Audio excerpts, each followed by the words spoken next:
Bonjour à tous. Il veut foutre en l'air l'Union européenne. Ces mots ne sont pas les miens. Et on parle de Trump. L'Union européenne prend très cher par l'extérieur, des puissances qui ne la reconnaissent pas, parce que ces puissances sont dans le monde des souverainetés nationales. Et vous allez voir que l'administration Trump, notamment, mais pas que, a mis les bouchées doubles ces derniers jours. Et à l'intérieur de l'Union européenne, ça se rebelle. Avec des mots qu'on n'avait jamais entendus, vous allez voir, de gouvernements contre l'Union européenne. Effectivement, le nouveau monde n'est pas celui de l'Union européenne, n'est pas celui de ces structures supranationales oligarchiques. Le nouveau monde, c'est le monde des nations, des souverainetés nationales. C'est un monde qui essaie de construire d'ailleurs une paix, un dialogue. Et l'Union européenne, vous le voyez en ce moment, c'est tout l'inverse. C'est la recherche de la guerre, de la censure, de l'isolement. On va voir ce qui se passe pour elle, toutes ces déclarations, ces annonces à l'extérieur, à l'intérieur. Il y a beaucoup de choses qui se passent ces dernières heures, ces derniers jours très concrètement.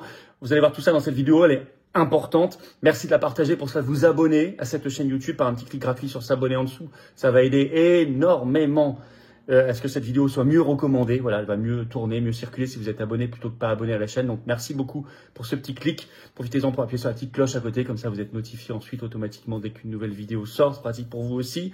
Grand merci pour l'abonnement à la chaîne. Et puis, le 27 mars, je suis en réunion publique en Saône-et-Loire le soir, entrée gratuite, ouverte à tous, avec notre excellente référente Nathalie Zic et son équipe.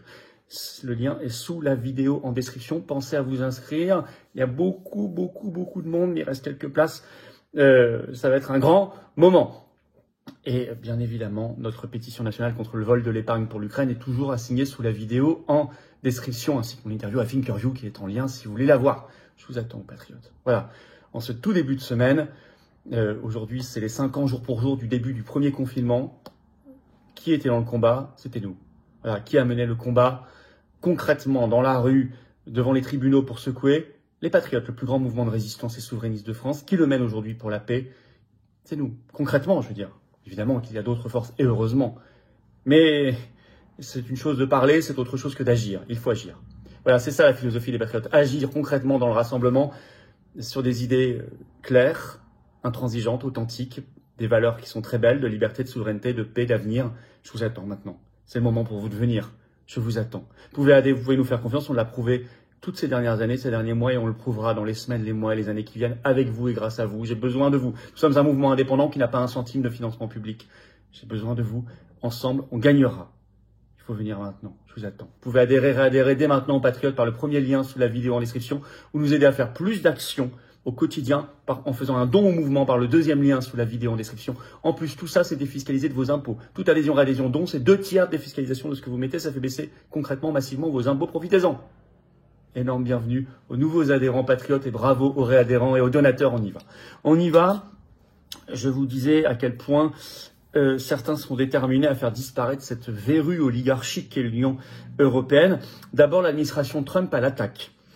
Alors, conformément... Vous savez, les États-Unis, depuis des décennies, c'est une rupture parce que les États-Unis ont toujours favorisé, pour affaiblir les nations, ont toujours favorisé ce qu'ils ont appelé la construction européenne, qui était une destruction en fait.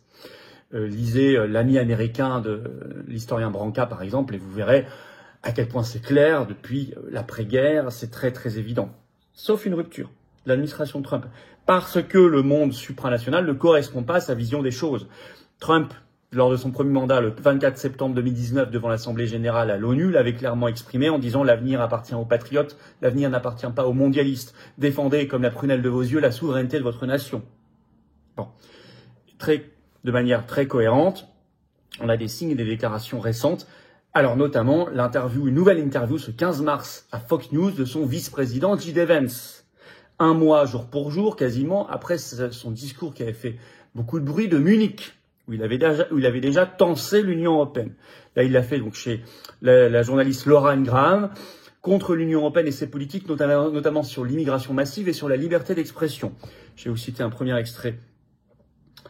Donc sur Fox News, nous voyons des problèmes de liberté d'expression qui nous inquiètent, dit J.D. Vance. Il parle des pays européens, des pays de l'Union européenne. Nous voyons qu'ils font certaines choses aux frontières qui ne sont pas seulement mauvaises pour leur propre pays, mais mauvaises finalement pour nous, a déclaré Vance, exhortant les pays européens à respecter leur souveraineté. Respecter leur souveraineté. Il ajoute, plusieurs pays sont incapables de maîtriser leurs propres frontières. Il faut respecter sa propre population, dit-il. Et il ajoute, il limite la liberté d'expression pour leurs propres citoyens, il les empêche de protester, de manifester sur certains sujets. Attaque en règle de l'Union européenne qui, effectivement, ne veut pas contrôler l'immigration massive. Bah oui, c'est la logique de Schengen, l'ouverture totale des frontières, disparition des frontières nationales. C'est un projet mondialiste et qui attaque fortement la liberté d'expression. Et effectivement, assez souvent, on le voit en France, les manifestations. Ça rappelle beaucoup son discours de Munich du 14 février 2025. Nouvelle charge. Je vous rappelle qu'entre-temps, Macron était allé voir Trump à la Maison-Blanche, vous vous souvenez, le lendemain, la haut représentante de l'Union européenne, Kaja Kallas, qui est censée représenter la diplomatie de l'Union européenne, devait rencontrer, pensait-elle, en tout cas elle l'avait annoncé, le ministre américain des Affaires étrangères, le secrétaire d'État Marco Rubio. Le jour J, elle est venue, Marco Rubio a refusé de la rencontrer parce qu'elle n'est pas légitime. Elle ne représente pas une nation, un pays, un État. Musk aussi attaque. Il a publié, ça a déjà fait plus de 60 millions de vues sur son compte X, qui est très suivi le 13 mars, un dessin avec le drapeau de l'Union européenne et à l'intérieur le marteau et la faucille qui rappellent l'URSS. Donc c'est référence à l'UERSS. Avec cette légende, vous aimez tellement être gouverné que vous voulez un gouvernement pour votre gouvernement. Référence à la Commission européenne. Là, c'est une attaque frontale d'Elon Musk, qui est dans le gouvernement américain comme ministre à l'efficacité gouvernementale et qui est très très proche conseiller de Trump, vous le savez, très influent. Donc Vance, Musk, Trump lui-même. Il faut aller voir l'édito qui est sorti dans le grand journal suisse Le Temps ce 15 mars, le titre « Donald Trump veut foutre en l'air l'Union européenne ». Je cite toujours, les États-Unis d'Amérique veulent torpiller les États-Unis d'Europe. Ah oui, parce qu'ils ne veulent pas d'États-Unis d'Europe. Ça n'est pas respectueux de la souveraineté des nations, ça n'est pas leur vision du monde. D'ailleurs, le journal suisse, dans cet édito, explique un peu ce qu'est la vision du monde de Trump, vous allez voir. Au fond, je cite, Donald Trump apprécie l'Europe. Il aime Notre-Dame de Paris, les défilés militaires du 14 juillet. Il adore Buckingham Palace et les golfs d'Écosse. Les filles d'Europe centrale sont sa préférence. Napoléon est l'une de ses figures historiques de référence. Il serait injuste de qualifier d'anti-européen. Il est par contre viscéralement hostile à l'Union européenne. Ça me rappelle aussi une citation du général de Gaulle, qui évoquait les grandes figures des pays européens, France, Allemagne, Italie, mais il disait ça n'a rien à voir avec cette soupe qui ne pourrait avoir qu'un seul fédérateur, disait-il à l'époque, les États-Unis d'Amérique, que représenterait la fusion des nations dans l'Union européenne. Mais il n'y a pas que les États-Unis, la Chine.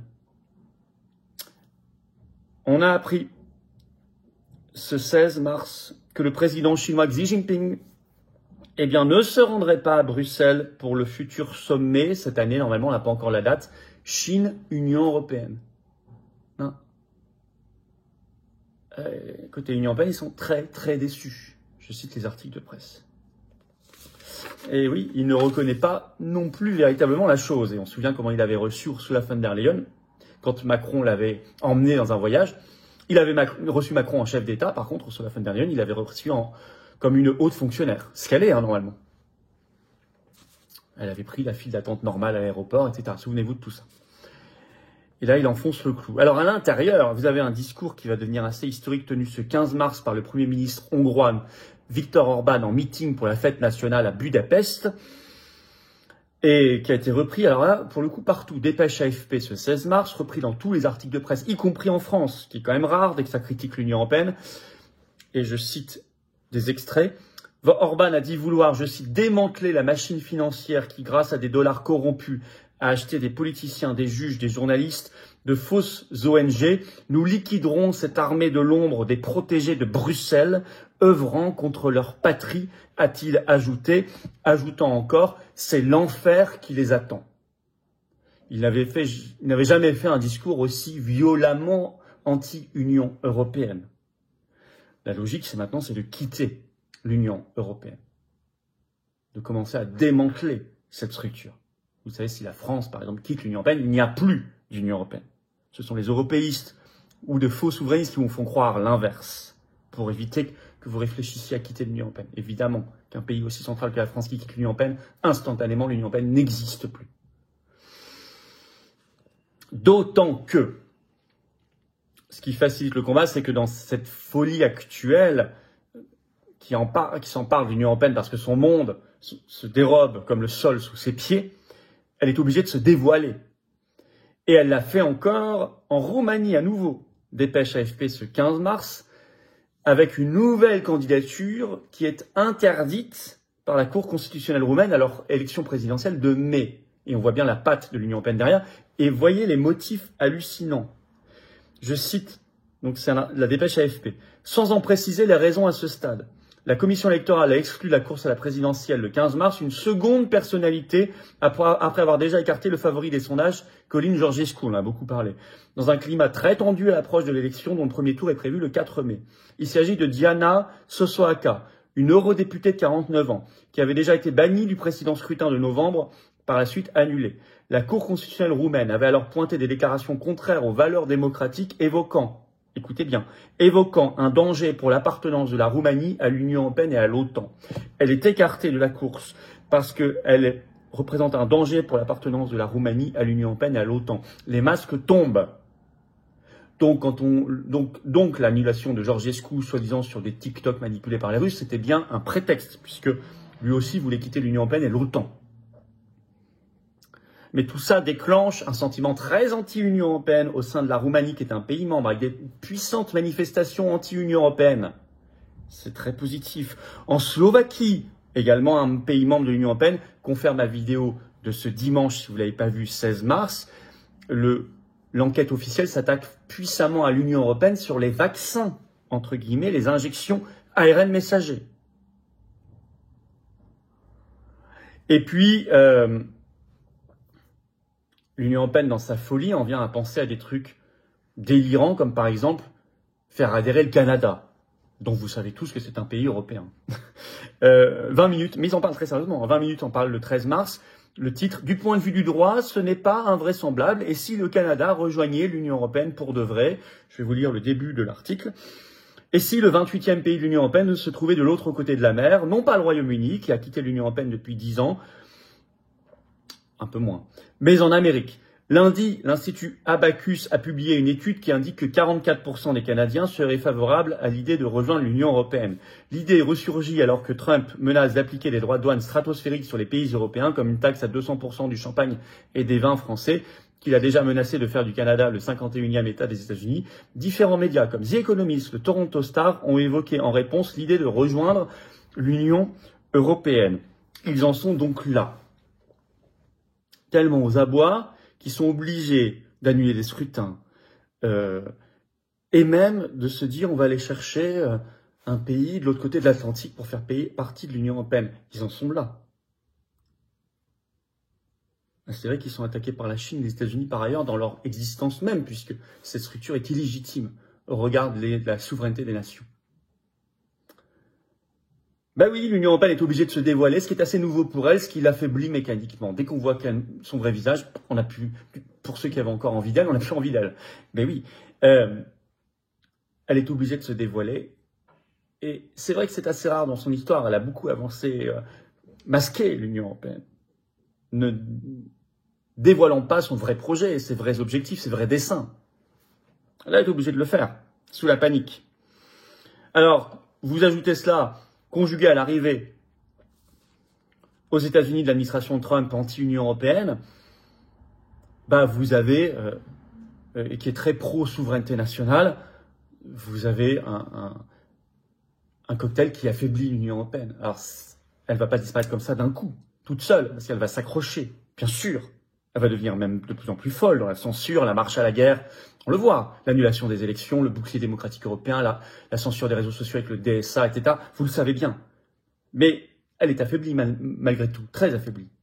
Donc il faut se battre plus que jamais pour le Frexit, la sortie de la France de l'Union européenne, évidemment. La faire disparaître de la surface de la Terre, aller vers le dialogue normal, libre, beau, fructueux des nations libres, comme la France libre.